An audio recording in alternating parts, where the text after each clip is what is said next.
முதலில் நான் வாழ்த்து கூற வேண்டியது ஓட்டுநர்கள் அத்தனை பேருக்கும், அதற்கு பின்பு நடத்துனர்கள் அத்தனை பேருக்கும். நீங்கள் உங்களை ஆரோக்கியமாக வைத்துக் கொள்ள வேண்டும். ஏன்னா இப்ப டாக்டர் பார்த்து சொல்லும் போது சொல்லுவாங்க, எல்லாரோட ஆரோக்கியமும் உங்க கையில தான் இருக்கு அப்படின்னு. ஓட்டுநர் சகோதரர்கள்ட்ட சொல்றது, எல்லாரோட ஆரோக்கியமும் உங்க கையில தான் இருக்கு. அதனால நாம ஆரோக்கியமா இருந்துக்கணும். நாம தூங்க வேண்டிய நேரத்தில் தூங்கி, நாம ஆரோக்கியமா சாப்பிடுற நேரத்தில் சாப்பிட்டு, நல்ல தண்ணி குடிச்சு, டிராவல் எப்படி நம்ம ஆரோக்கியமா வைத்துக் கொள்ள வேண்டுமோ ஆரோக்கியமா வைத்துக் கொள்ளணும். அதே மாதிரி நடத்துனர்கள் அவர்களுக்கு உறுதுணையா இருக்க வேண்டும். நடத்துனர்களோட வேலை என்னன்னா, ஓட்டுநருக்கும் உறுதுணையா இருக்கணும், பயணிகளுக்கும் உறுதுணையா இருக்கணும். இங்கே பெண் ஓட்டுநர்கள் கூட இருக்கிறார்கள் என்ற வகையில் எனக்கு மிக்க மகிழ்ச்சி.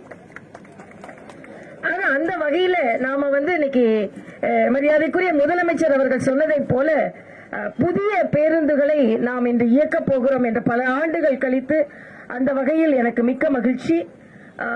இங்கே மக்கள் மிகுந்த பலனடைவார்கள். ஏனென்றால் தொலைதூர இடங்களான மாஹே, நாகர்கோயில், பெங்களூர், குமிளி, திருப்பதி, சென்னை, நாகப்பட்டினம், விழுப்புரம், கடலூர், காரைக்கால், கோயம்புத்தூர், காரைக்கால், சென்னை, காரைக்கால், கும்பகோணம், காரைக்கால், சிதம்பரம் ஆக இந்த இடங்களுக்கெல்லாம் நமக்கு ஒரு சொகுசான பேருந்து கிடைத்திருக்கிறது.